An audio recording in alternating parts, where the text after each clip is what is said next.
केजरीवाल से भी आगे निकले बघेल। दिल्ली में बांटी फ्री शराब तो छत्तीसगढ़ में सीएम ने की सट्टे से कमाई। ईडी के दावे से मची सनसनी। 508 करोड़ वाली खुली फाइल तो बौखलाए बघेल। ईडी और सीआरपीएफ की गाड़ियों की करवाना चाहते हैं जांच। कौन बांट रहा है खुला पैसा? भिलाई से पकड़ाया ऐसा ड्राइवर जिसके टॉयलेट सीट से निकले करोड़ों रुपए। दीवान बेड में भरकर रखे थे नोट। कमाई का राज सुनकर होंगे हैरान।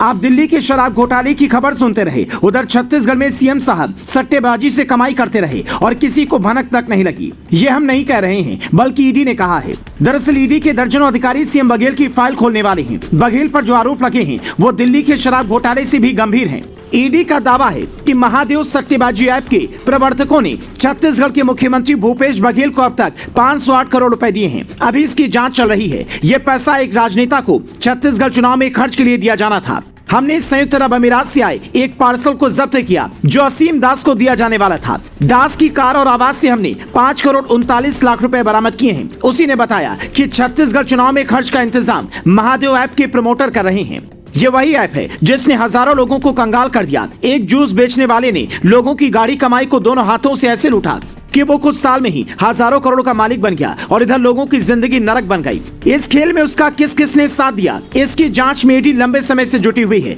कभी किसी बड़े नेता तो कभी बॉलीवुड सितारे का नाम इस केस में सामने आता है। लेकिन इन सब के बीच चूंकि छत्तीसगढ़ में चुनाव है तो भारी मात्रा में कैश जब्त होने की खबरें भी आनी शुरू हो गई हैं। भिलाई में कांग्रेस पार्षद के पूर्व ड्राइवर के घर से एक ऐसी ही खबर सामने आई, जहां पर ईडी की टीम पहुंची तो देखा कि टॉयलेट सीट यानी कि कमोड से करोड़ों रुपए निकले हैं।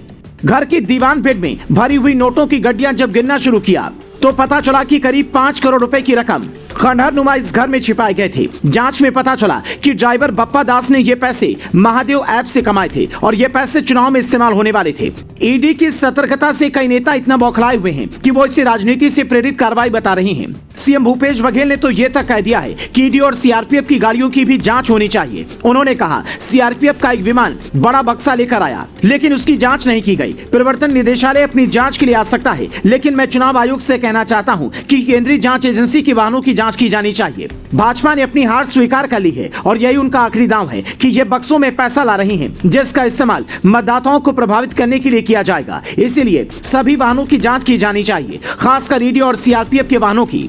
अब सवाल है कि क्या बघेल बौखलाहट में ऐसी भाषा बोल रहे हैं? आपको याद होगा कि दिल्ली में 338 करोड़ का शराब घोटाला हुआ तो केजरीवाल के कई मंत्रियों को जेल जाना पड़ा। अब केजरीवाल की बारी भी लगता है आने वाली है। एक बोतल पर एक बोतल फ्री बेचने का नतीजा ये हुआ कि पूरी नीति ही बदलनी पड़ गई। पर अब केजरीवाल से पहले लगता है बघेल पर ही कहीं शिकंजा न कस जाए, क्योंकि जिस तरह के आरोप बघेल पर लगे हैं वो बेहद शर्मनाक हैं। छत्तीसगढ़ में 7 नवंबर और 17 नवंबर को वोटिंग है, जबकि नतीजे 3 दिसंबर को घोषित होंगे। ये जनता को तय करना है कि सरकार किसकी बनेगी। पर ईडी के इस दावे को सुनने के बाद लोग यही सोच रहे हैं कि आखिर कोई मुख्यमंत्री ऐसा कैसे कर सकता है।